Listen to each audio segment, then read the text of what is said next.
কম্পাউন্ডের geometrical structure, সেটা হচ্ছে লুইসের তত্ত্ব, এবং হচ্ছে আমরা কি বলে হাইব্রিডাইজেশনের আলোকে ব্যাখ্যা করছি। বিএসপিআর এর মতবাদ এবং হাইব্রিডাইজেশনের মাধ্যমে যে আকৃতি যে বিভিন্ন রকমের হয় সেটা আমরা দেখাইছি। এখন আজকের ক্লাসে আমরা দেখব হচ্ছে যে আমরা জানি যে আমরা আয়নিক কম্পাউন্ড পড়ে আসছি, যে আয়নিক কম্পাউন্ড গুলো হচ্ছে কি, আমরা বলছি যে আয়নিক কম্পাউন্ড গুলো হচ্ছে ওয়াটারে soluble, high boiling point, high melting point. তো কিছু কিছু আয়নিক কম্পাউন্ড দেখা যায় যে যাদের হচ্ছে এই যে সলিউবিলিটি কম, অথবা দেখা যায় যে তাদের বয়লিং পয়েন্ট, মেল্টিং পয়েন্টটা কম, বা ইলেকট্রিক্যাল কন্ডাক্টিভিটিটা কম। এই যে কেন কম এবং কার হচ্ছে আয়নিক, মানে এখানে বলছে যে একটা which is the most ionic means হচ্ছে যে কার আয়নিক বৈশিষ্ট্য সবচেয়ে বেশি, আয়নিক বৈশিষ্ট্যগুলো কার ভিতরে প্রকট। যেমন আমরা বলতে পারি, যেমন গ্রুপ একের যেমন সোডিয়ামের সাথে যদি আমাদের হ্যালোজেন গুলো যে কম্পাউন্ড তৈরি করে, সেগুলো প্রত্যেকটাই হচ্ছে কি, আমরা জানি যে প্রত্যেকটাই হচ্ছে আয়নিক কম্পাউন্ড। যেমন হচ্ছে sodium chloride, sodium halide, sodium bromide, sodium iodide, যেটাই হোক না কেন। অপরদিকে হচ্ছে আমরা জানি যে গ্রুপ 2 এর যেমন হচ্ছে কি বেরিলিয়াম, ম্যাগনেসিয়াম, ক্যালসিয়াম, তাই না? এরা হচ্ছে যখন হচ্ছে হ্যালাইডের সাথে বিক্রিয়া করে, এবং সেই বিক্রিয়াগুলো হচ্ছে আয়নিক বিক্রিয়া, কিন্তু দেখা যায় যে আয়নিক মানে কি বন্ড, কিন্তু তারপর দেখা যায় যে কিছু কিছু কম্পাউন্ড আছে যারা হচ্ছে ওয়াটারে ডিজলভ হয় না। কেন হয় না, কেন তাদের আয়নিক বৈশিষ্ট্য কম, সেইটা হচ্ছে আমরা এই চ্যাপ্টারে আলোচনা করব।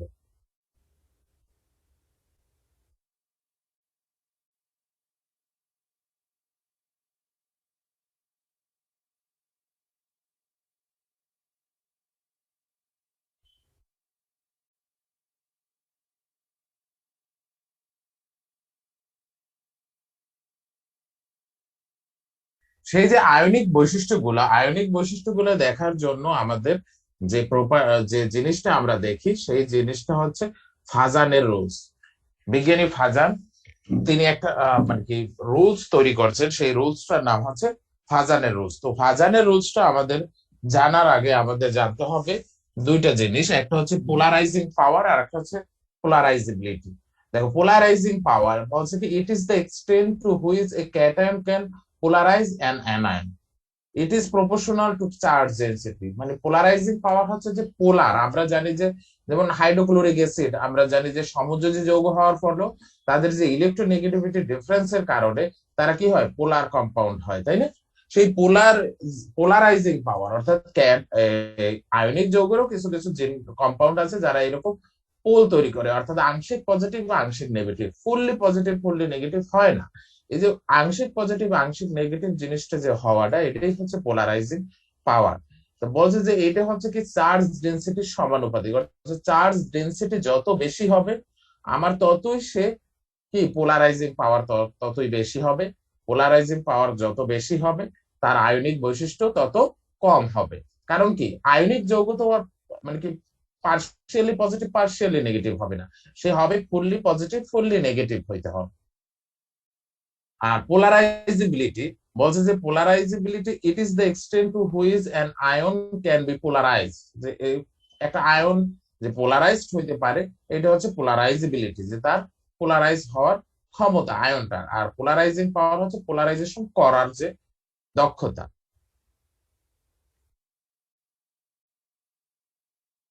তো আসো আমরা হচ্ছে আহ যে হচ্ছে ফাজানের যে রুলস গুলা আছে, তিনটা রুলস, সেই তিনটা রুলস সম্পর্কে আমরা এখন একটু জানি। দেখো, রুল নাম্বার 1 কি বলছে, সাইজ অফ দ্য আয়ন। আমরা ফাজানের রুলটা কোথায় অ্যাপ্লাই করতেছি, যে আয়নিক বৈশিষ্ট্যটা বেশি আয়নিক ক্যারেক্টার দেবে, না হচ্ছে তার ভিতর কিছু সমযোজী বৈশিষ্ট্য। আমরা দেখছি যে আয়নিক বৈশিষ্ট্য এবং সমযোজী বৈশিষ্ট্য হচ্ছে কি কোভালেন্ট আয়নিক ক্যারেক্টার এবং কোভালেন্ট ক্যারেক্টার দুইটা কিন্তু ডিফারেন্ট ক্যারেক্টার, তাই না? একটা একটা অপোজিট ক্যারেক্টার, তাই না? তাই এই জন্য হচ্ছে যার আয়নিক ক্যারেক্টার যত কম হবে, তার মানে কি তার ভিতর কোভালেন্ট ক্যারেক্টার তত বেশি। তাইলে এই যে আমাদের আয়নিক কম্পাউন্ড গুলা যদি হচ্ছে এই তিন ধরনের ফ্যাক্টর তাদের ভিতর বেশি পাওয়া যায়, এই ধরনের বৈশিষ্ট্য বেশি পাওয়া যায়, তাইলে তারা সেই আয়নিক কম্পাউন্ড গুলা আয়নিক ক্যারেক্টার কম দেখাবে, তারা হচ্ছে কোভালেন্ট ক্যারেক্টার বেশি দেখাবে। একটা নাম্বার হচ্ছে সাইজ অফ দ্য আয়ন। যত হচ্ছে আমার ক্যাটায়নের সাইজ যত ছোট হবে, বা smaller the size of cation, the larger size of anion, the greater is the covalent character of the ionic compound.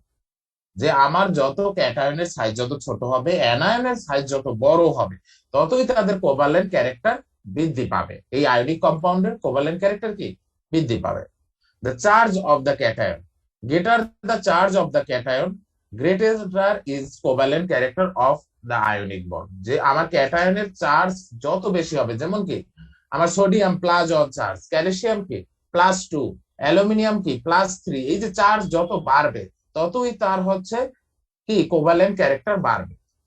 তাহলে সোডিয়াম ক্লোরাইডের চেয়ে হচ্ছে ক্যালসিয়াম ক্লোরাইড বেশি কোভালেন্ট, ক্যালসিয়াম ক্লোরাইডের চেয়েও অ্যালুমিনিয়াম ক্লোরাইড বেশি কোভালেন্ট, কারণ অ্যালুমিনিয়াম হচ্ছে +3, ক্যালসিয়াম হচ্ছে +2। চার্জ যত বৃদ্ধি পাবে ততই তার কি কোভালেন্ট ক্যারেক্টার বৃদ্ধি পাবে, অর্থাৎ আয়নিক ক্যারেক্টার কমতে থাকবে।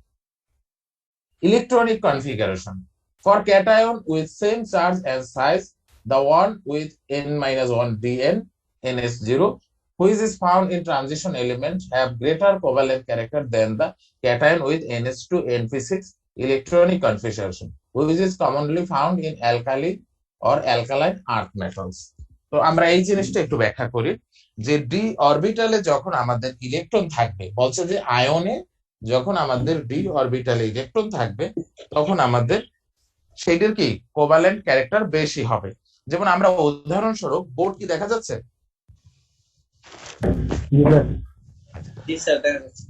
যেমন কপার 2+, আমরা জানি কপার 2+ এর হচ্ছে কি তোমার, বা জিঙ্ক 2+, আমরা ধরি যদি জিঙ্ক 2+ বা কপার 2+, জিঙ্ক 2+ এর হচ্ছে আমাদের ইলেকট্রন বিন্যাস হচ্ছে 1s2 2s2 2p6 3s2 3p6 3d10, তাই না? এই হচ্ছে তার ইলেকট্রন বিন্যাস। অপর দিকে হচ্ছে হ্যাঁ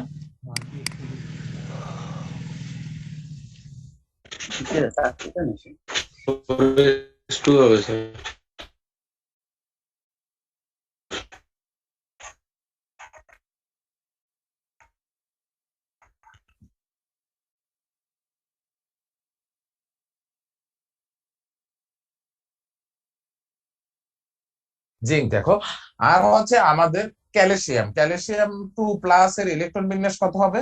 জিঙ্ক 2+, ক্যালসিয়াম 2+ এর ইলেকট্রন বিন্যাস 1s2 2s2 2p6 3s2 3p6। দেখো এটাও হচ্ছে 3 কক্ষপথে ইলেকট্রন, এখানেও 3 কক্ষপথে ইলেকট্রন, কিন্তু দুইটারই দেখো চার্জও কিন্তু সেম, জিঙ্ক 2+, ক্যালসিয়াম 2+, কিন্তু দেখা যাবে তারপর হচ্ছে দুইটাই যদি আমার ক্লোরাইডের সাথে কম্পাউন্ড গঠন করে, ক্যালসিয়াম ক্লোরাইড জিঙ্ক ক্লোরাইড, তার ভিতরে এই জিঙ্ক ক্লোরাইডের কোভালেন্ট ক্যারেক্টার বেশি হবে ক্যালসিয়াম ক্লোরাইডের চেয়ে। অর্থাৎ ক্যালসিয়াম ক্লোরাইডের যেমন দ্রাব্যতা যত পানিতে, জিঙ্ক ক্লোরাইডের দ্রাব্যতা কম হবে, যে জিঙ্ক ক্লোরাইডের হচ্ছে গলনাঙ্ক স্ফুটনাঙ্ক কম হবে, অর্থাৎ তার কোভালেন্ট ক্যারেক্টার বেশি হবে। কারণ কি তার ডি অরবিটালে ইলেকট্রন আছে, তার আয়নে ডি অরবিটাল ইলেকট্রন আছে। এইরকম যদি সেম আমাদের হয়, তারপরও দেখা যাবে যে যাদের এরকম ডি অরবিটালে ইলেকট্রন আছে তাদের হচ্ছে কোভালেন্ট, তারা যদি আয়নিক কম্পাউন্ড গঠন করে, যেমন জিঙ্ক ক্লোরাইড কিন্তু এখানে আয়নিক কম্পাউন্ড গঠন করছে, কিন্তু তারপর তাদের হচ্ছে কোভালেন্ট ক্যারেক্টার বেশি হবে। এখন আসো আমরা এই যে হচ্ছে রুলস গুলা, এই রুলস গুলো হচ্ছে একের পর এক ব্যাখ্যা করার চেষ্টা করি। যেমন হচ্ছে প্রথম রুল, স্যার জিঙ্কে তো 60টা কক্ষপথ থাকবে 4s2 আসবে জিঙ্কে। জিঙ্ক 2+, দেখো 2+ এর ইলেকট্রনিক কনফিগারেশন। ঠিক আছে স্যার।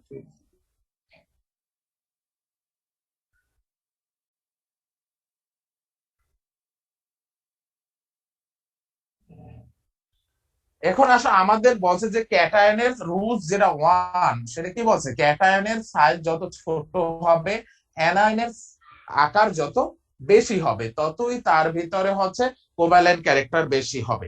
কারণটা কি? কারণটা হচ্ছে যে আমাদের যতই হচ্ছে ক্যাটায়নের হচ্ছে মানে কি তোমার আমরা দেখছি যে ক্যাটায়নের চার্জ ডেনসিটি যত বেশি হয় ততই তার পোলারাইজিং পাওয়ার বেশি হয়, তাই না? এটা আমরা দেখছি। তাইলে এখন ক্যাটায়নের যখন সাইজ ছোট হয় তখন কি অল্প জায়গার ভিতর, যেমন সোডিয়াম প্লাস, তাই না, আর লিথিয়াম প্লাস, আমরা যদি বলি যেমন লিথিয়াম হচ্ছে প্রথম কক্ষপথ, তাই না, আর সোডিয়াম হচ্ছে প্রথম কক্ষপথ, দ্বিতীয় কক্ষপথ সোডিয়াম প্লাস, যেটা এখানে হচ্ছে 8টা ইলেকট্রন।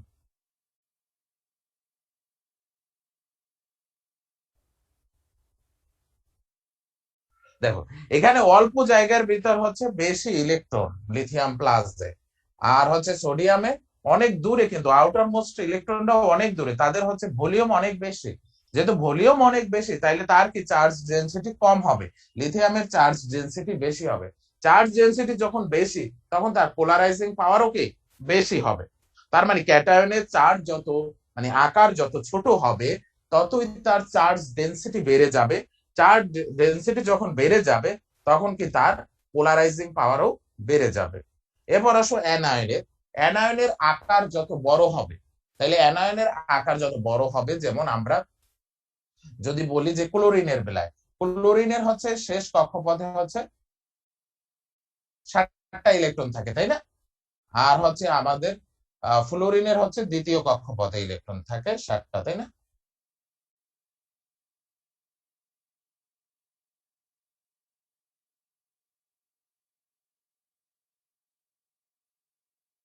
যদি এইভাবে ইলেকট্রন বিন্যাস করাটা ঠিক না, তারপর আমরা সাইজ দেখানোর জন্য আসলে এইভাবে ইলেকট্রন বিন্যাস করতেছি।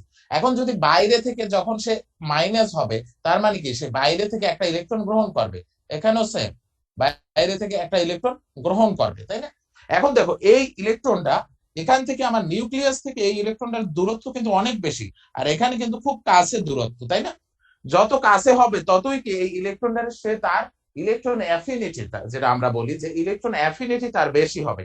ইলেকট্রন অ্যাফিনিটি যদি বেশি হয় তাহলে কিন্তু সে পুরোপুরি ইলেকট্রনটা নিয়ে নেবে, সে কিন্তু আংশিক অবস্থা তৈরি করবে না। কিন্তু ক্লোরিনের যখন সাইজ বড় উইথ রেসপেক্ট টু ফ্লোরিন, তখন দেখা যাচ্ছে যে তার এই যে শেষ কক্ষপথের যে ইলেকট্রনটা, সেটির ইলেকট্রন অ্যাফিনিটি হবে কি কম হবে। কম হইলে কি হবে, সে পোলারাইজিং হওয়ার তার পসিবিলিটি হবে।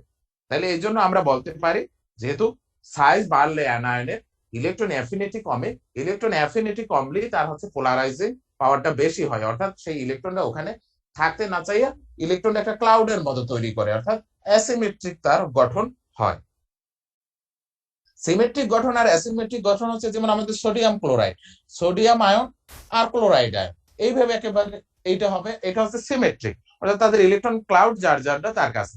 কিন্তু হাইড্রোক্লোরিক অ্যাসিডের বেলায় আমরা দেখি কি, যে হচ্ছে এই যে ইলেকট্রন ক্লাউডটা এই দিকে বেশি, এই দিকে কম, শেয়ারকৃত ইলেকট্রনটা। এই যে অ্যাসিমেট্রিক যে গঠনটা, এটাই হচ্ছে অ্যাসিমেট্রিক গঠন, আর এটা হচ্ছে সিমেট্রিক গঠন। এবার আসো আমাদের রুলস 2 এ কি বলছে, আমাদের চার্জ চার্জ যত বেশি হবে, চার্জ যত বেশি হবে ততই কি ক্যাটায়নের চার্জ যত বেশি হবে তার চার্জ ডেনসিটি তত বেশি হবে না। চার্জ ডেনসিটি কত, চার্জ ডেনসিটি হচ্ছে চার্জ ডিভাইডেড বাই হচ্ছে ভলিউম, তাই না, আমরা জানি charge density equal two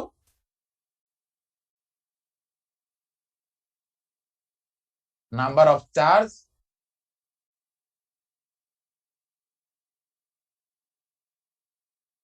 divided by volume. যেমন আমরা যদি বলি যে সোডিয়াম, সোডিয়াম প্লাস, তার কি তৃতীয় কক্ষপথে কিন্তু ইলেকট্রন 1s2 2s2 2p6, তাই না। তারপর হচ্ছে আমাদের ম্যাগনেসিয়াম 2+, তার ইলেকট্রন বিন্যাস কি 1s2 2s2 2p6 same. Aluminium 3+, 1s2 2s2 2p6, কারণ 3টা ইলেকট্রন সে ছেড়ে দিয়েছে লাস্ট কক্ষপথে। এখন দেখো এই 3টা সাইজ কিন্তু সেম, তাদের মানে কি তাদের ভলিউম প্রায় কাছাকাছি, প্রায় কাছাকাছি তাদের ভলিউম, কিন্তু হচ্ছে এখানে চার্জের সংখ্যা কার বেশি, অ্যালুমিনিয়ামের চার্জ নাম্বার বেশি, তার ফলে কি এর চার্জ ডেনসিটি হবে বেশি, সবচেয়ে বেশি হবে অ্যালুমিনিয়ামের, তারপর ম্যাগনেসিয়াম, তারপর সোডিয়াম। তাহলে সোডিয়ামের চেয়ে ম্যাগনেসিয়াম বা অ্যালুমিনিয়ামের চার্জ ডেনসিটিটা হচ্ছে বেশি, আর চার্জ ডেনসিটি যত বেশি হবে পোলারাইজিং পাওয়ার তত বেশি হবে। তার মানে কি এদের যে কম্পাউন্ড, আমরা যদি বলি যে sodium chloride, magnesium chloride, aluminium chloride, তিনটাই হচ্ছে আমার আয়নিক কম্পাউন্ড, কিন্তু হচ্ছে এই যতই আমরা নিচের দিকে যাব ততই তাদের আয়নিক বৈশিষ্ট্য কমতে থাকবে, কোভালেন্ট ক্যারেক্টার বাড়তে থাকবে। কারণ হচ্ছে কি এই যে আমাদের যে ক্যাটায়নের চার্জ ডেনসিটিটা বেড়ে যাচ্ছে এই জন্য।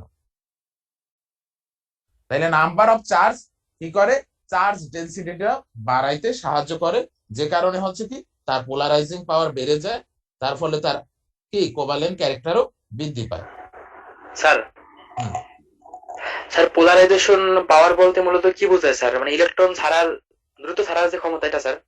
না না না না না, পোলারাইজেশন হচ্ছে ওই যে অ্যাসিমেট্রিক গঠন, অর্থাৎ মানে পার্শিয়ালি পজিটিভ পার্শিয়ালি নেগেটিভ হওয়া। আমাদের আয়নিক কম্পাউন্ড কি হবে, পার্শিয়ালি পজিটিভ নেগেটিভ তো হওয়ার কথা না, আয়নিক কম্পাউন্ড হবে ফুললি পজিটিভ ফুললি নেগেটিভ, যেমন সোডিয়াম জি আয়ন স্যার। Chloride ion. কিন্তু তাছাড়াও যদি সে এইরকম পার্শিয়ালি পজিটিভ পার্শিয়ালি নেগেটিভ হয়, তার মানে কি সে কিন্তু পোলার কোভালেন্ট কম্পাউন্ড, অর্থাৎ আয়নিক কম্পাউন্ডও হয় না, পিওর কোভালেন্ট কম্পাউন্ডও হয় না, মাঝামাঝি হয়, তাই না?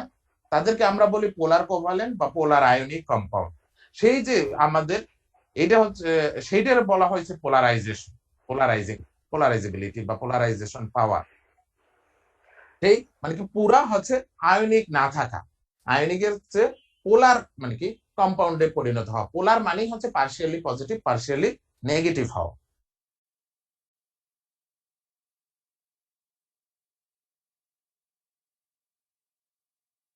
এরপর আসো আমাদের থার্ড রুলস, যেটা আমাদের কি বলা হয়েছে, থার্ড রুলসে বলা হয়েছে যে আমাদের ওই যে আমরা বললামই ডি অরবিটালে যখন ইলেকট্রন থাকে, ডি অরবিটালের ইলেকট্রনটা, এটা আমরা অত ভালো করে তো স্যার এখানে আরেকটা না, এটা হচ্ছে আরো ডিটেলস জানা লাগে যদিও, তারপর আমরা এইটুকু জেনে রাখি এখানে যতটুকু ব্যাখ্যা করছে, যে আমাদের ডি অরবিটালে যখন ইলেকট্রন থাকে, ডি অরবিটালের ইলেকট্রনটা হচ্ছে কি শিল্ডিং করতে পারে না, সে মানে কি তত বেশি বাধা দিতে পারে না, তার ফলে তার কি হয়ে যায়, যেহেতু সে ইলেকট্রনটারে তত বেশি বাধা দিতে পারে না, তার ফলে তার ইলেকট্রনিক যে কি বলে আয়োনাইজেশন পটেনশিয়াল, সেই আয়োনাইজেশন পটেনশিয়ালটা কমে যায়। আয়োনাইজেশন পটেনশিয়াল যেহেতু কমে যায় মানে বেড়ে যায়, হ্যাঁ আয়োনাইজেশন পটেনশিয়াল বেড়ে যায়, যেহেতু তার আউটার মোস্ট অরবিটাল ইলেকট্রন বেশি, তার ফলে কি তার আয়োনাইজেশন পটেনশিয়াল বেড়ে যায়, তার ফলে তার কি যে তার হচ্ছে আয়নিক ক্যারেক্টারটা কমে যায়। কারণ আয়নিক কম্পাউন্ড হওয়ার জন্য আমাদের আয়নাইজেশন পটেনশিয়ালটা কম হওয়া দরকার আর ইলেকট্রন অ্যাফিনিটিটা বেশি হওয়া দরকার। যেহেতু আমাদের যেমন বললাম যে আমরা জিঙ্কের ইলেকট্রন বিন্যাস হচ্ছে 1s2 2s2 2p6 3s2 3p6 3d10 4s2 আমরা জানি। আর ক্যালসিয়ামের ইলেকট্রন বিন্যাস হচ্ছে 1s2 2s2 2p6 3s2 3p6 4s2।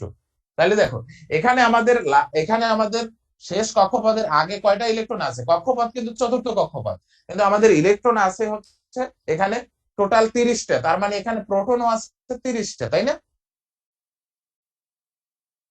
যেহেতু এখানে আউটার মোস্ট শেল হচ্ছে 4, ক্যালসিয়ামের বেলায় হচ্ছে 4, ক্যালসিয়ামের হচ্ছে আমাদের আছে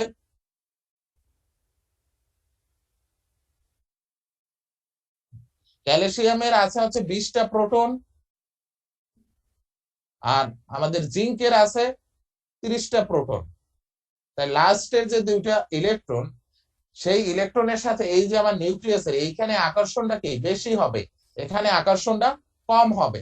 এখানে আকর্ষণটা কি কম হবে কারণ এখানে 20টা প্রোটন, এখানে প্রোটন সংখ্যা বেশি, তার ফলে কি তাদের আকর্ষণটা বেশি হবে।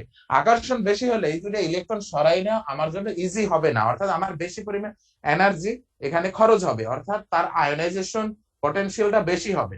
আর আমাদের আয়নিক কম্পাউন্ডের ক্যারেক্টার হচ্ছে তাদের আয়োনাইজেশন পটেনশিয়াল কম হইতে হবে, তাদের হচ্ছে কি বলে ইলেকট্রন অ্যাফিনিটিটা বেশি হইতে হবে। যত স্যার এটা তবে হবে, এখানে স্যার ক্যালসিয়াম থেকে তো জিঙ্কের আকারটা বড়, তাহলে স্যার জিঙ্কের শেষ কক্ষপথ ইলেকট্রনের সাথে কেন আকার বড় নিউক্লিয়াসের হবে আকর্ষণ কেন? তো 4s, এখানে তো 4s2, এরও তো 4s2, চতুর্থ কক্ষপথ, কক্ষপথ তো সেম।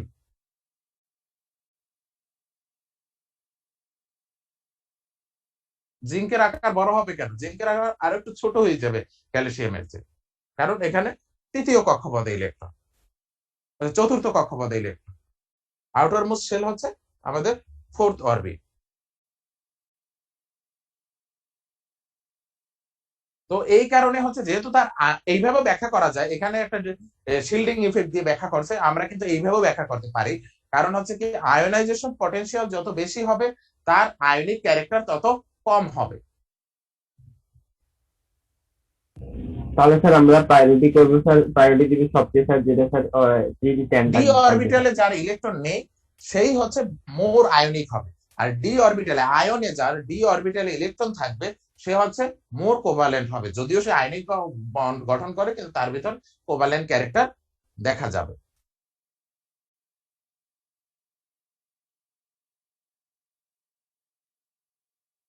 আমাদের এখানে হচ্ছে কি আয়নিক কম্পাউন্ডের, আমাদের ফাজানের রুলস হচ্ছে কি আয়নিক কম্পাউন্ডের ভিতরে কারা হচ্ছে কোভালেন্ট বৈশিষ্ট্য দেখাবে এবং কতটা বেশি দেখাবে তার একটা তুলনামূলক আলোচনা হচ্ছে আমাদের এই কি বলে ফাজানের রুলস। যেমন আমরা যদি বলি যে আমাদের কোভালেন্ট হইলে স্যার আয়নিক দেখাবে কি করে? আয়নিক ক্যারেক্টার মানে মানে আয়নিক কম্পাউন্ড হইলেও তার ভিতরে কোভালেন্ট ক্যারেক্টার আমরা কিছু দেখতে পাবো। যেমন হচ্ছে আমাদের এই যে আমরা sodium chloride, magnesium chloride, aluminium chloride, এই যে তিনটে কম্পাউন্ডের ভিতরে এই যে সোডিয়াম ক্লোরাইড এই কিন্তু পানিতে বেশি দ্রবীভূত হবে। তিনটেই কিন্তু আমাদের আয়নিক কম্পাউন্ড। কারণ কি এখানে এই যে ধাতু তারা প্রত্যেকে ইলেকট্রন ছাড়ছে আর হচ্ছে ক্লোরিন ইলেকট্রন গ্রহণ করছে, অর্থাৎ এখানে ইলেকট্রন ত্যাগ এবং গ্রহণের মাধ্যমে এই বন্ডটা গঠিত হয়েছে তিনোটার ভিতরে। তাহলে তিনোটাই হচ্ছে আমাদের আয়নিক কম্পাউন্ড। আয়নিক কম্পাউন্ড হওয়ার ফলে তাদের কি ভিতর কি বৈশিষ্ট্য হওয়ার কথা, যে তাদের উচ্চ গলনাঙ্ক, উচ্চ স্ফুটনাঙ্ক, তাদের পানিতে দ্রাব্যতা বেশি হওয়ার কথা, তাদের হচ্ছে ইলেকট্রিক্যাল কন্ডাক্টিভিটি বেশি হওয়ার কথা, তাই না, তাদের হচ্ছে ক্রিস্টাল ফরমেশন হওয়ার কথা। এগুলো হচ্ছে তাদের আয়নিক প্রপার্টিজ। আর কোভালেন্ট প্রপার্টিজ আমরা জানি যে নিম্ন গলনাঙ্ক, নিম্ন স্ফুটনাঙ্ক এবং হচ্ছে তাদের পানিতে দ্রাব্যতা তাদের কম, তাই না, পানিতে তারা দ্রবীভূত হবে কম বা প্রায় দ্রবীভূত হবেই না, এরকম হচ্ছে আমাদের কোভালেন্ট ক্যারেক্টার।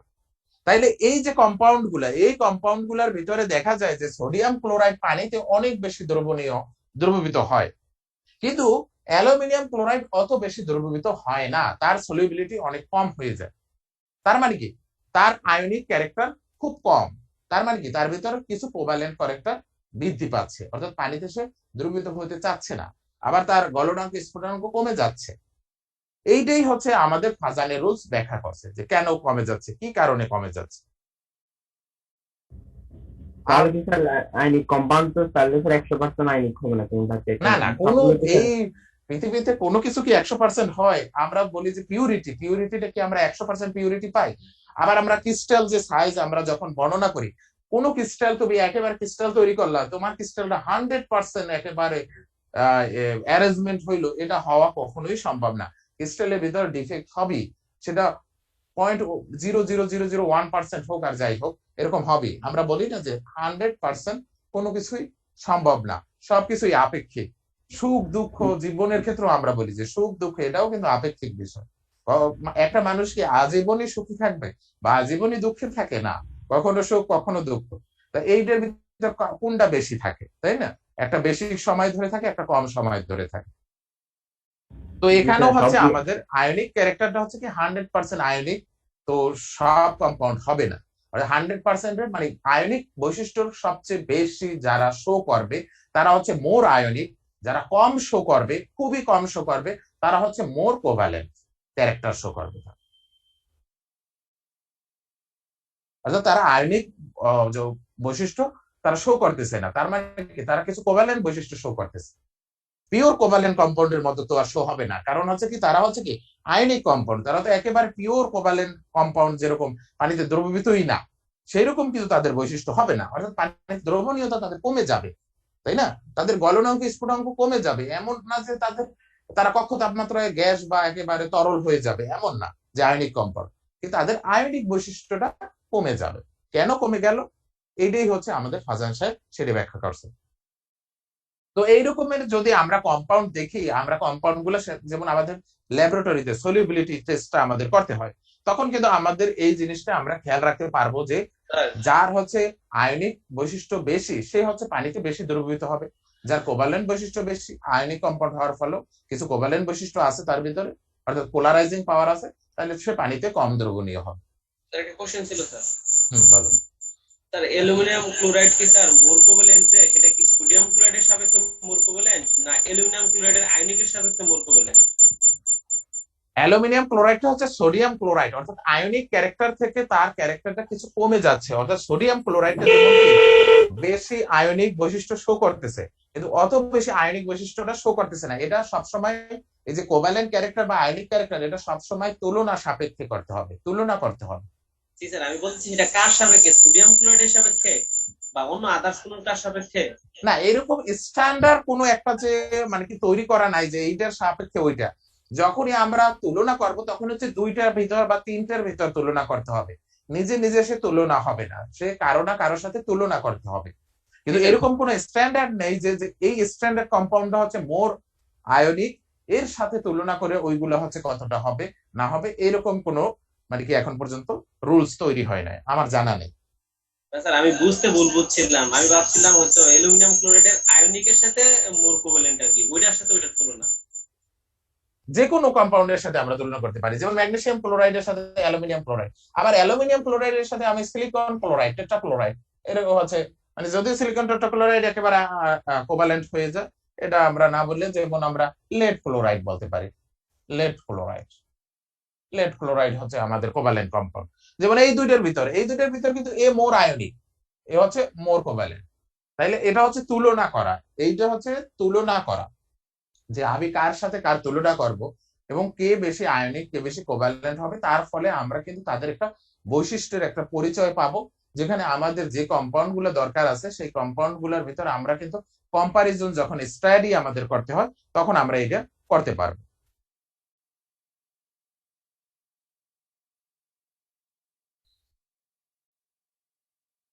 যেমন আমরা জানি যে sodium chloride, sodium carbonate ionic যৌগ, ক্যালসিয়াম কার্বনেট আয়নিক যৌগ, কিন্তু সোডিয়াম কার্বনেট পানিতে দ্রবীভূত হয়, ক্যালসিয়াম কার্বনেট পানিতে দ্রবীভূত হয় না। তার মানে কি এটা আয়নিক কম্পাউন্ড, কিন্তু তারপর পানিতে দ্রবীভূত হচ্ছে না, হওয়ার কথা। কেন হচ্ছে না? তার ভিতর আয়নিক বৈশিষ্ট্য কম। সেটা কেন কম সেটাই হচ্ছে ফাজান সাহেব ব্যাখ্যা করছে, যে এর ভিতরে আয়নিক বৈশিষ্ট্য কম, তার মানে এর ভিতর কোভ্যালেন্ট বৈশিষ্ট্য বেশি, অর্থাৎ পানিতে সে দ্রবীভূত হচ্ছে না। এটা হচ্ছে কি কোভ্যালেন্ট ক্যারেক্টার, ক্যালসিয়াম কার্বনেট পানিতে দ্রবীভূত হয় না। এটা কারণটা কি? এখানে জন্যটাই হচ্ছে আমাদের ক্যাটায়ন, অ্যানায়ন হচ্ছে কার্বনেট মূলক, আমাদের সেটা কোনো সমস্যা নেই। আমাদের সমস্যা হচ্ছে অ্যানায়ন মানে ক্যাটায়নটা নিয়ে। ক্যাটায়নটা এখানে হচ্ছে সাইজও তাদের প্রায় সেম, না সাইজ তাদের সেম না। যেমন সোডিয়ামের হচ্ছে প্লাস, তার ইলেকট্রন বিন্যাস হচ্ছে 1s2 2s2 2p6। Calcium 2 plus, তার ইলেকট্রন বিন্যাস হচ্ছে 1s2 2s2 2p6 3s2 3p6। তাইলে দেখো তার হচ্ছে সাইজটা বড়, ক্যালসিয়ামের সাইজ বড়, ক্যালসিয়াম আয়নের সাইজ বড়, আবার তার চার্জও বেশি, সাইজও বড় চার্জও বেশি, তাই না? তার ফলে কি হবে? আমরা বলছি ক্যাটায়নের সাইজ যত কি হবে ছোট হবে, তাই না?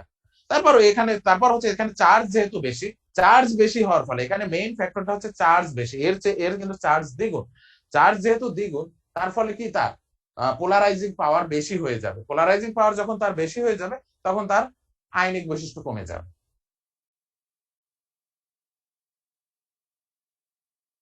এরকম আমাদের তুলনা করতে বললে যে এই কোন কম্পাউন্ডটা হচ্ছে মোর আয়নিক মোর কোভ্যালেন্ট, বা এরকম আমাদের দুইটা তিনটা বা চারটা আমাদের কম্পাউন্ড দিয়ে দিল, তো বললো যে কে মোর আয়নিক কে মোর কোভ্যালেন্ট, সেটা তুমি ব্যাখ্যা করো। এই আয়নিক কম্পাউন্ডের ভিতরে কার কোভ্যালেন্ট ক্যারেক্টার বেশি হবে, আয়নিক ক্যারেক্টার কম হবে।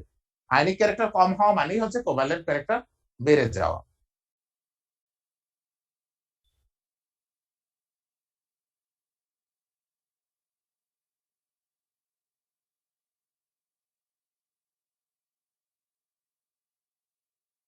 এই যে তোমার একটা রাষ্ট্রে দেখো এখানে মানে কনক্লুশন নিয়ে আসছে যে আয়নিক ক্যারেক্টারিস্টিক যদি আমাদের বেশি পাইতে চাই তাহলে লার্জ ক্যাটায়ন হইতে হবে, স্মল অ্যানায়ন হইতে হবে, স্মল চার্জ হইতে হবে।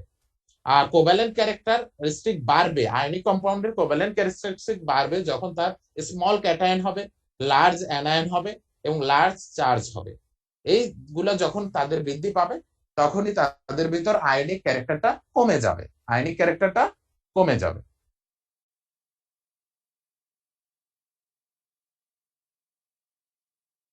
এখানে দেখো lithium chloride is more soluble in pyramid pyridine than in water. Why? কি বলছে যে লিথিয়াম ক্লোরাইড, লিথিয়াম ক্লোরাইড এটা হচ্ছে আমার আয়নিক কম্পাউন্ড, তাই না? এর বৈশিষ্ট্য হওয়া উচিত এ হচ্ছে পানিতে দ্রবণীয় হবে, কারণ আমাদের লিথিয়ামের ইলেকট্রন বিন্যাস আছে 1s2 2s2 2s1, তাই না?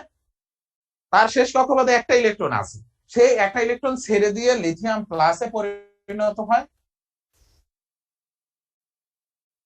আর হচ্ছে ক্লোরিন একটা ইলেকট্রন গ্রহণ করে ক্লোরাইড আয়নে পরিণত হয়, তাই না? তার ফলে এই যে প্লাস এবং মাইনাস এদের ভিতর বন্ড গঠন হইলো লিথিয়াম ক্লোরাইড, এই আয়নিক যৌগ। কিন্তু এর বৈশিষ্ট্য হওয়া উচিত এই পানিতে দ্রবীভূত হওয়া উচিত, তাই না? পানিতে এর দ্রবণীয়তা বা সলিবিলিটিটা বেশি হওয়া উচিত। কিন্তু দেখা গেছে যে এই যে লিথিয়াম ক্লোরাইডটা সে পানির চেয়েও পাইরিডিনে হচ্ছে বেশি দ্রবীভূত হয়। কেন? তার মানে কি, পাইরিডিন হচ্ছে একটা অর্গানিক সলভেন্ট, তাই একটা অর্গানিক সলভেন্টের ভিতরে কেন হচ্ছে আমার ইনঅর্গানিক এই যে আয়নিক কম্পাউন্ড কেন দ্রবীভূত হচ্ছে? অর্গানিক সলভেন্টের ভিতর আমরা বলছি যে কোভালেন্ট কম্পাউন্ড গুলো বেশি দ্রবীভূত হবে। তার মানে কি, তার ভিতর আয়নিক বৈশিষ্ট্যটা কমে যাচ্ছে, কোভালেন্ট বৈশিষ্ট্য বেড়ে যাচ্ছে। এটার কারণই হচ্ছে যেহেতু তার এই যে সাইজ ছোট, খুবই ছোট সাইজ, একেবারে ছোট সাইজ, এই জন্য হচ্ছে কি তার ভিতরে এই যে আমাদের যেহেতু তার চার্জ ডেনসিটি বেড়ে যাবে, তার সাইজ ছোট, ক্যাটায়নের সাইজ যতই ছোট হবে, এই যে প্রথম কথাটা স্মল ক্যাটায়ন, যেহেতু স্মল ক্যাটায়ন তার ফলে কি তার হচ্ছে কোভ্যালেন্ট ক্যারেক্টারটা বেড়ে যাচ্ছে। এইরকম এই যে কম্পাউন্ড গুলা আয়নিক কম্পাউন্ড হওয়ার ফলে কেন তাদের কোভ্যালেন্ট ক্যারেক্টার পাওয়া যাচ্ছে তাদের ভিতর, সেইটাই ব্যাখ্যা করা হচ্ছে আমাদের এই ফাজানের এই রূপ। জিনিসটা আরেকবার একটু এক্সপ্লেইন করছেন। আমরা বলছি যে লিথিয়াম ক্লোরাইড সে আয়নিক কম্পাউন্ড, কিন্তু সে পানিতে দ্রবীভূত হয়, কিন্তু পানির চেয়েও সে পাইরিডিনে বেশি দ্রবীভূত হয়। পাইরিডিন হচ্ছে একটা অর্গানিক সলভেন্ট। অর্গানিক সলভেন্টের ভিতর আমরা জানি যে কোভালেন্ট কম্পাউন্ড গুলো হচ্ছে দ্রবীভূত হবে। এখন কেন? কারণ তার ভিতর কোভালেন্ট ক্যারেক্টারটা আমরা কেন দেখতে পাচ্ছি? কারণ তার সাইজটা হচ্ছে, দেখো সাইজটা প্রথম কক্ষপথে দুইটা ইলেকট্রন, এই যে ক্যাটায়ন তার প্রথম কক্ষপথে দুইটা ইলেকট্রন, তার সাইজটা সবচেয়ে ছোট। আমাদের বলা হয়েছে যে স্মল ক্যাটায়ন হইলে, স্মল ক্যাটায়ন মিন্স কি, ক্যাটায়নের সাইজ যত ছোট হবে, সাইজ যত ছোট হবে তার ভিতর কোভালেন্ট ক্যারেক্টার তত বেশি হবে। এই জন্যই সে হচ্ছে পাইরিডিনের ভিতর দ্রবীভূত হচ্ছে। স্যার এটার সাথে তো অন্য কোনো যৌগ নাই, তো সেক্ষেত্রে এটা স্মল ক্যাটায়ন কতটুকু পর্যন্ত আমি বুঝতে পারবো যে এটা স্মল ক্যাটায়ন? সবচেয়ে স্মল ক্যাটায়ন হচ্ছে আমাদের লিথিয়াম, এর চেয়ে স্মল ক্যাটায়ন নাই। হাইড্রোজেন আমরা বলতে পারি, কিন্তু হাইড্রোজেন তো আর হচ্ছে ধাতু না, এই জন্য হাইড্রোজেনটা আমরা বাদ দিয়ে রাখছি। হাইড্রোজেন বাদ দিয়া আমাদের সবচেয়ে স্মল ক্যাটায়ন হচ্ছে লিথিয়াম, এর চেয়ে আর ছোট স্মল ক্যাটায়ন, একেবারে স্মলেস্ট ক্যাটায়ন। মানে আমরা তো 2 এর ভিতর বা 3 এর ভিতর তুলনা করব, কিন্তু এই সবগুলো হচ্ছে যতগুলো হচ্ছে আমাদের ধাতু আছে, সেই ধাতুর ভিতরে লিথিয়াম হচ্ছে একেবারে সবচেয়ে স্মলেস্ট ক্যাটায়ন। আমাদের তো পিরিয়ডিক টেবলে হচ্ছে কারো অবস্থান কোথায় আমরা তো জানি, সেই অবস্থান অনুযায়ী এটা কিন্তু ব্যাখ্যা করা যায় যে কার হচ্ছে স্মলেস্ট ক্যাটায়ন হবে, কে হবে লার্জেস্ট ক্যাটায়ন। যেমন আমাদের গ্রুপ 1 এর যেটা হচ্ছে কি, গ্রুপ 1 এর এইটা হচ্ছে সবচেয়ে স্মলেস্ট ক্যাটায়ন, আর লার্জেস্ট ক্যাটায়ন হবে কি হেলি, নাকে, রবি, সাজাবে, ফ্রান্সে, তাই না? ফ্রান্সিয়ামটা হবে সবচেয়ে বড় ক্যাটায়ন, তাইলে ফ্রান্সিয়ামের কম্পাউন্ডটা হবে সবচেয়ে বেশি কি আয়নিক। এরপর আসো আমাদের ফাজানের রুলস গেল, এরপর আসো আমাদের coordinate covalent bond. Coordinate covalent bond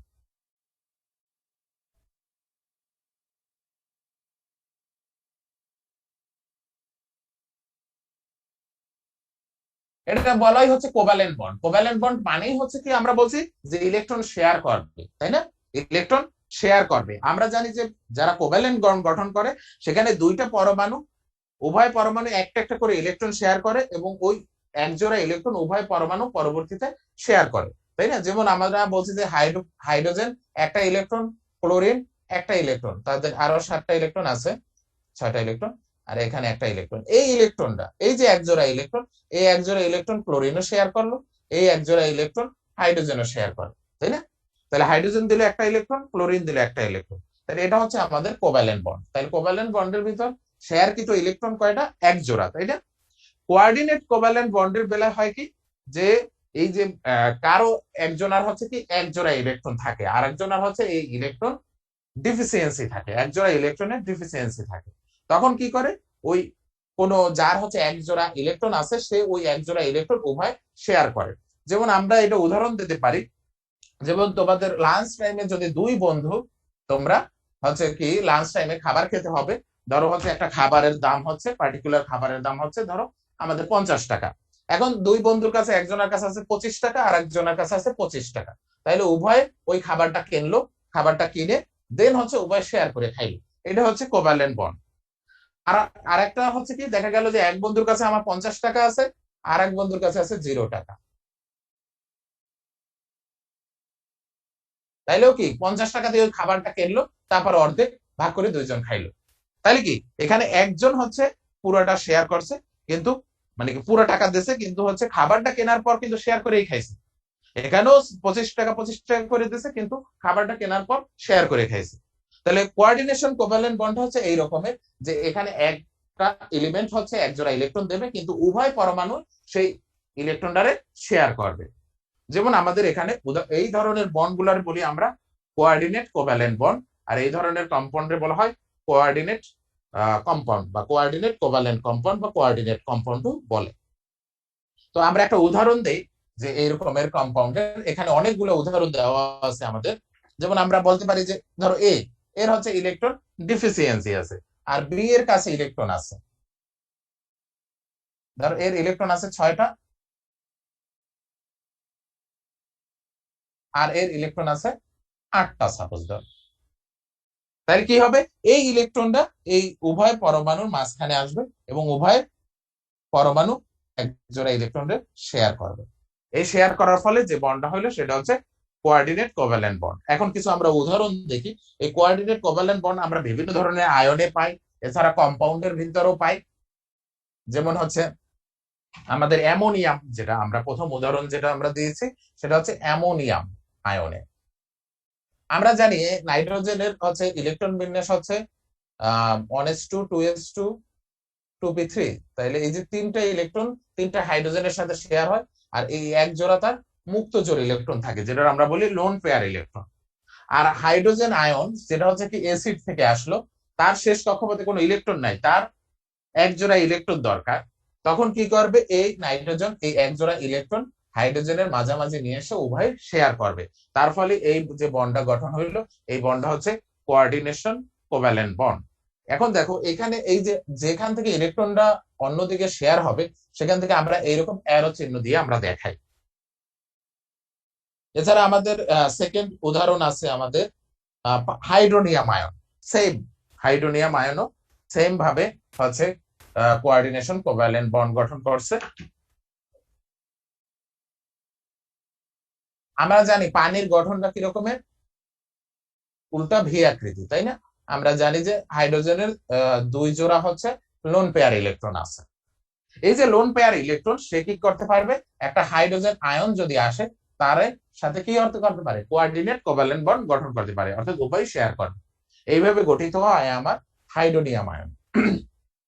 এগুলো দেখলাম আয়নের। এখন কি আয়নই শুধুমাত্র হচ্ছে কোঅর্ডিনেশন কোভ্যালেন্ট বন্ড হয়? না, কোঅর্ডিনেশন কোভ্যালেন্ট বন্ড কিন্তু কম্পাউন্ডের ভিতরেও হয়, কম্পাউন্ডের সাথেও কম্পাউন্ডের হয়। যেমন এখানে উদাহরণ যেটা দেওয়া হয়েছে লাস্টে, নাইট্রোমিথেন। নাইট্রোমিথেন অর্থাৎ নাইট্রো জাতীয় সমস্ত কম্পাউন্ডই, অর্গানিক কম্পাউন্ডের ভিতর যেখানেই নাইট্রো কম্পাউন্ড আছে, সব ধরনের কম্পাউন্ডই হচ্ছে কোঅর্ডিনেশন কোভ্যালেন্ট বন্ড আছে। এখানে আমরা একটা উদাহরণ দিলাম, যেমন নাইট্রোমিথেন। এই নাইট্রোমিথেনটার গঠনটা কিরকমের, যে এখানে হচ্ছে 3টা হাইড্রোজেনের সাথে কোভ্যালেন্ট বন্ড গঠন করবে, তারপর নাইট্রোজেনের একটা অক্সিজেনের 2টা হাত থাকে। তাহলে বাকি আর অক্সিজেনটা আসবে কোত্থেকে, বাকি অক্সিজেনটা আসবে হচ্ছে এই যে তাদের এক জোড়া ইলেকট্রন আছে, সেটা এই অক্সিজেনের সাথে শেয়ার করবে। তার ফলেই হয় এই যে নাইট্রো মূলকটার গঠনটা এইরকমই হয়। সেটা নাইট্রো মিথেন হোক, নাইট্রো বেনজিন হোক, যে কোনো ধরনের নাইট্রো কম্পাউন্ড হোক অর্গানিক যৌগে, তাদের হচ্ছে গঠনটা এরকমের। সেখানে কি হচ্ছে, এই যে এক জোড়া ইলেকট্রন, সেটা হচ্ছে এই যে কোঅর্ডিনেশন কোভ্যালেন্ট বন্ড গঠন করতেছে।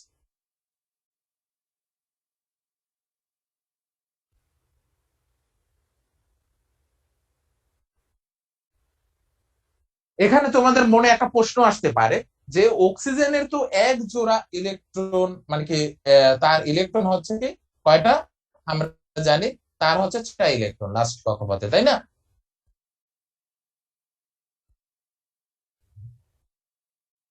আর নাইট্রোজেনের শেষ কক্ষপথে তো 5টা ইলেকট্রন, তাইলে আমার কেন অক্সিজেন শেয়ার করলো না, তাই না? অক্সিজেন কেন এক জোড়া ইলেকট্রন দিল না? তার কাছে তো 2 জোড়া মুক্ত জোড়া আছে, সে শেয়ার করলেও তো হইতো, কিন্তু সে শেয়ার করলে কিন্তু তার অষ্টক পূর্ণ হইতো না, যেটা অক্টেট রুলস আমরা লুইসের তত্ত্ব অনুযায়ী পাইছি। কিন্তু এখানে কিন্তু নাইট্রোজেনের যদিও 5টা আছে, কিন্তু এইখানে কি এই যে তার 3টা এখান থেকে বন্ধন গঠন করার ফলে তার কিন্তু 8টা হয়ে গেছে। এখানে যে 3টা বন্ধন গঠন করছে, তার ছিল 5টা, আর এই যে 3টা শেয়ার করছে, তার ফলে তার কিন্তু 8টা হয়ে গেছে আউটার শেল। তার মানে সেই অক্টেট ফুলফিল হয়েছে। যে অক্টেট ফুলফিল হয় সেই হচ্ছে তোমার এই যে লিগ্যান্ড হিসেবে, লিগ্যান্ড মিন্স হচ্ছে যারা এক জোড়া ইলেকট্রন দান করবে, তারা হচ্ছে লিগ্যান্ড, তাদেরকে বলা হয় লিগ্যান্ড বা লিজেন্ডও বলে অনেকে। লিজেন্ড, লিজেন্ড না বলে লিগ্যান্ড বলাটাই ভালো, লিগ্যান্ড।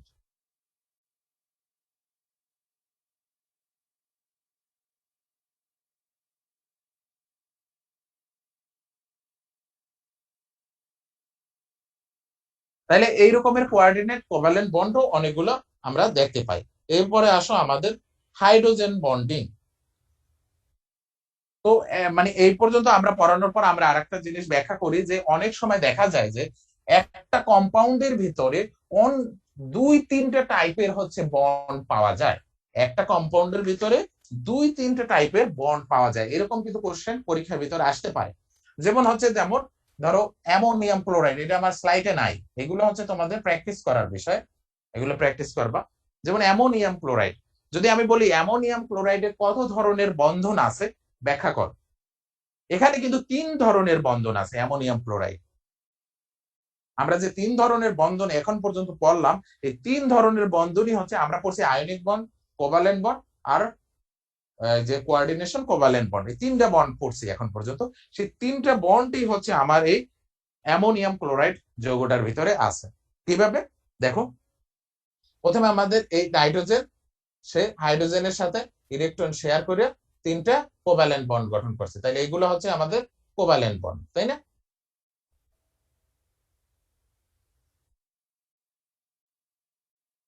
এই 3টা হচ্ছে কোভ্যালেন্ট বন্ড। তারপর হচ্ছে এই যে এক জোড়া ইলেকট্রন সে একটা হাইড্রোজেন প্লাসে দিয়েছে, তার ফলে এটা হচ্ছে coordination bond, nation covalent bond. Then এ কি হয়ে গেছে, এ হয়ে গেছে প্লাস, তাই না? এ হয়ে গেছে আমাদের প্লাস, অ্যামোনিয়াম আয়নটা হয়ে গেছে প্লাস, আর ক্লোরাইড আয়নটা কি মাইনাস। তাইলে প্লাস এবং মাইনাসের ভিতরে যে ইলেকট্রোস্ট্যাটিক অ্যাট্রাকশন, আকর্ষণের ফলে যে বন্ডটা গঠিত হয়, সেই বন্ডটা কি আমার আয়নিক বন্ড।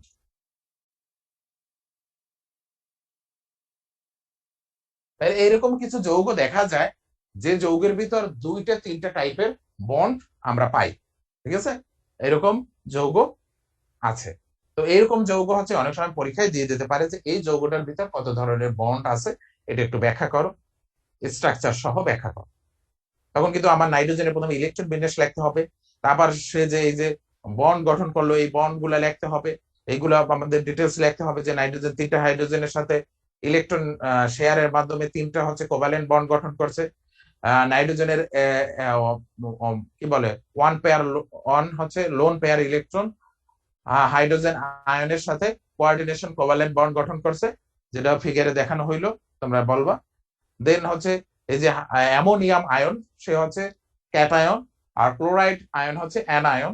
এই ক্যাটায়ন অ্যানায়নের ভিতরে ইলেকট্রোস্ট্যাটিক অ্যাট্রাকশন ফোর্সের ফলে যে ধরনের বন্ড গঠন হয়, সেই বন্ডটা হচ্ছে আয়নিক বন্ড। তার মানে এখানে আয়নিক বন্ড গঠন হয়েছে। তাহলে পরিশেষে বলা যায় অ্যামোনিয়াম ক্লোরাইডের 3 ধরনের বন্ড দেখা যায়, covalent bond, coordination covalent bond and ionic bond. Sir আমাদের প্র্যাকটিসের জন্য কয়েকটা যোগের নাম বলে দেন এরকম। আচ্ছা, আমি পরে দেবো না, এখন হচ্ছে আমার আপাতত মাথায় নেই, আপাতত এইটা মাথায় আসছিল এরকম কিছু প্র্যাকটিস করার জন্য। এই ছোট এইরকম দুই একটা কোশ্চেন পরীক্ষায় থাকতে পারে, এছাড়া ভিতর থেকেও তো কোশ্চেন থাকবে। এই যে আমাদের গঠন, এই যে আমরা এতগুলা গঠন পড়াইছি, এই গঠন থেকে কিন্তু অনেক কোশ্চেন থাকবে। এরপর আসো তোমাদের হচ্ছে আমি যে হচ্ছে অ্যাসাইনমেন্ট যেটা নেব, তোমাদের একটা আমি অ্যাসাইনমেন্ট নিতে চাচ্ছি, একটা হচ্ছে পরীক্ষা নিতে চাচ্ছি। পরীক্ষাটা হচ্ছে যে তোমাদের ইউনিভার্সিটি খোলার পর আমি পরীক্ষা নিতে চাচ্ছি। আর অ্যাসাইনমেন্ট আমি যেটা দেব এই সপ্তাহের ভিতর তোমাদের দেব। তোমরা হচ্ছে 24 তারিখ, তো 23 তারিখ তো ইউনিভার্সিটি খোলার কথা, তোমরা 24 তারিখ আমার কাছে হার্ড কপি জমা দেবা। অ্যাসাইনমেন্টে হচ্ছে যদি কপি দেখা যায় যে সবাই একই রকমের লেখা, একই স্টাইলে লেখা, মানে হচ্ছে একই স্টাইল লেখা মানে হচ্ছে কপি করে, কপিটা তো আমরা বুঝতে পারি যে আসলে কপি হচ্ছে কিভাবে। কপি যদি হয় তাহলে অ্যাসাইনমেন্ট বাতিল হয়ে যাবে। কারণ আমি এর আগের সেমিস্টারও দেখছি যে হচ্ছে একেবারে হুবহু একজন যদি লক টু লিখতে ভুলে যায়, আমি 15 থেকে 20টা খাতা দেখি হুবহু সেও লক টু লিখতে ভুলে গেছে। এরকম কিভাবে হয় যে একজন ভুলে গেছে দেখে সবাই ভুলে গেছে? তার মনের কথা কি সে জানে? অর্থাৎ তার মানে এখানে কপি হয়েছে। এরকম দেখা যায় যে কপি করো, তোমরা কপি করবে না, তোমরা হচ্ছে বই থেকে অথবা হচ্ছে তোমরা ইন্টারনেট থেকে যেখান থেকে বুঝা, স্লাইড থেকে বুঝে দেন হচ্ছে তোমরা ওইটার অ্যান্সার করবা। কারণ তোমাদের অ্যাসাইনমেন্টে কিন্তু মার্ক খুব ভালো ওঠে, অ্যাসাইনমেন্টে কিন্তু তোমরা মার্ক পাও বেশি। কারণ অ্যাসাইনমেন্টটা যেহেতু হচ্ছে ওপেন বুক এক্সামের মতো, মানে অনেক দিন আমি টাইম দিই যেহেতু, এর ফলে মার্কও ভালো ওঠে। দেখা যায় যে 80% অধিক অধিক ছাত্রছাত্রীরাই 80% মার্কস পায়। কিন্তু দেখা যায় পরীক্ষায় আবার এতটা মার্ক পায় না, পরীক্ষা অনেক কম পায়। দেখা যায় কিছু ছাত্রছাত্রী 80% মার্কস পায়, আর বাকিরা দেখা যায় যে 60%, বেশিরভাগ স্টুডেন্ট 60% মার্কস পায়। তো এই জন্য অ্যাসাইনমেন্টটা নিলে তোমাদের মার্ক বাড়বে, কিন্তু হচ্ছে তোমরা যদি কপি করো তাহলে কিন্তু আমার আর কিছু করার থাকবে না, অ্যাসাইনমেন্ট বাতিল করতে হবে।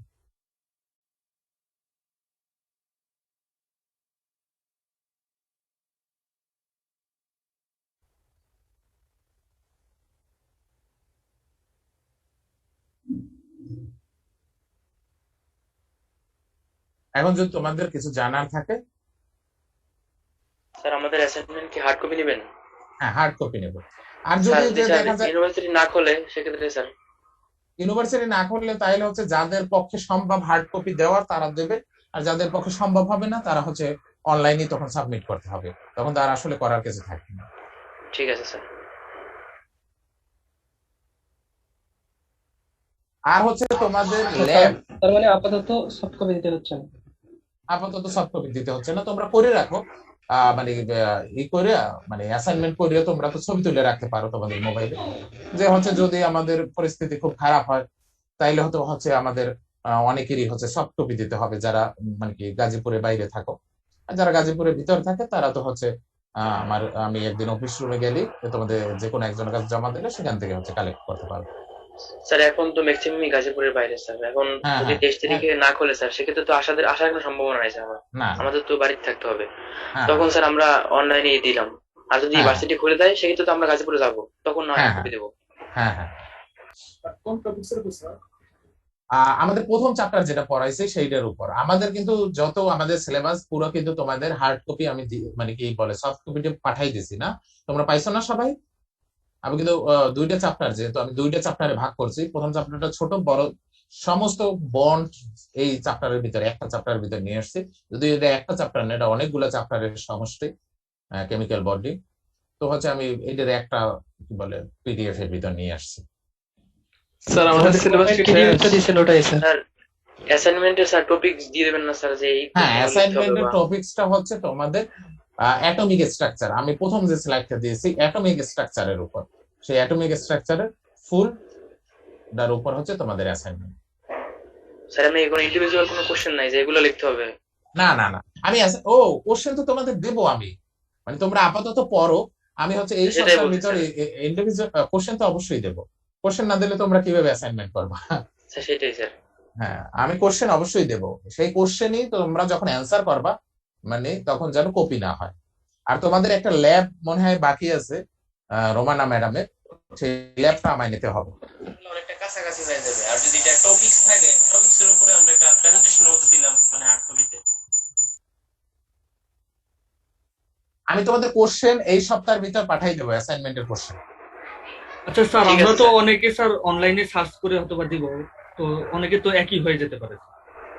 একই হইলে তোমার সব লেখা কি, তুমি কি একটা অনলাইনে যখন তুমি একটা কিছু সার্চ দেবা, দেখবে যে অনেক লেখা আসবে, অনেক সাইট, তাই না? অনেক সাইট থেকে আসবে, অনেক জায়গা থেকে আসবে, আর একটা কোশ্চেন অনেক পার্ট থাকে, এক একটা পার্ট থাকে। তো তোমার হুবহু কিন্তু পার্টটা এক হবে না, একটু ডিফারেন্ট কিন্তু হবে। অনলাইন থেকে লেখো, স্লাইড থেকে লেখো, যেখান থেকেই লেখো। আমি বই পাঠাইলাম, সেই বইয়ের কপি থেকে লেখো। আমি হচ্ছে মেইনলি হচ্ছে তোমাদের এটা মানে ফলো করছি হচ্ছে বল এন্ড তুলির যেটা হচ্ছে ফিজিক্যাল কেমিস্ট্রি বই, ওইটার ভিতরে কিছু আছে। আর হচ্ছে আমি আর.ডি. মদনের হচ্ছে ইনঅর্গানিক কেমিস্ট্রি, যেটার হচ্ছে আমার কাছে কোনো সফট কপি নেই, হার্ড কপি আছে। সেই দুইটা বই বই আমি হচ্ছে বেশি ফলো করছি। এছাড়া হচ্ছে অনলাইন থেকেও কিছু কিছু অংশ আমি নিয়েছি, মানে বিভিন্ন জায়গা, বিভিন্ন স্লাইড বা বিভিন্ন অংশ থেকে এইভাবে নিয়ে হচ্ছে আমি স্লাইড তৈরি করছি। তো আমার কাছে শুধুমাত্র বল এন্ড তুলি ফিজিক্যাল কেমিস্ট্রির হচ্ছে এটা আছে, সফট কপি আছে। আর বাকি যেটা হচ্ছে আর.ডি. মদন বা হায়দার, এইচ.জেড. হায়দার, এগুলো হচ্ছে হার্ড কপি আছে। স্যার আমাদের সিলেবাস কি শেষ? না না না, আমাদের হচ্ছে ঈদের পরও কিছু একটা বা দুইটা ক্লাস নেওয়া লাগতে পারে, বেশি না। স্যার আজকের স্লাইডটা আমাদের দেওয়া হয়নি আর কি। আমি গতকালকে রাত্রে দিছি, প্রায় হচ্ছে রাত্র 11:30টায় তৈরি করা হয়েছে সমস্ত স্লাইড, তখন হচ্ছে পাঠাইছি। এই জন্য মনে হয় তোমাদের সিআর দিছি তো স্যার, দেওয়া স্যার হয়েছে পাইছে স্যার, স্যার, পাইছি।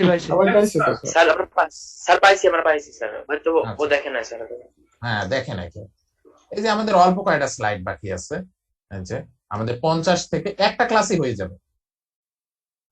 এরপর আমাদের ঈদের পরে আমরা একটা ক্লাস নিলে আমাদের মানে কি সিলেবাস শেষ হয়ে যাবে।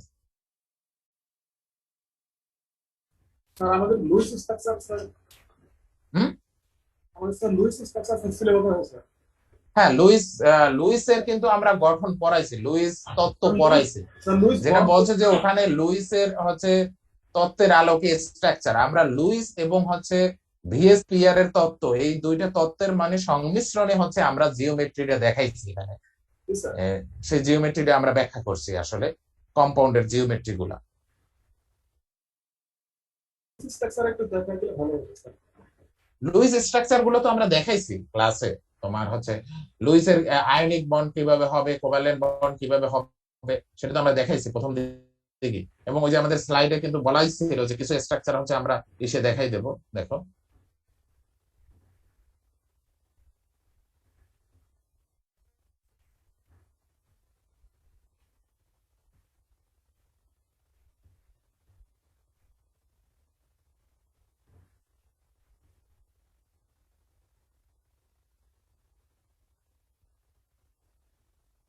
এই যে আমাদের লুইস স্ট্রাকচার, এই যে লুইসের ইলেকট্রন বিন্যাস, লুইসের ইলেকট্রন বিন্যাস দ্বারা হচ্ছে আমাদের কেমিক্যাল বন্ড গঠন হওয়া, সেগুলো কিন্তু আমরা দেখাইছি।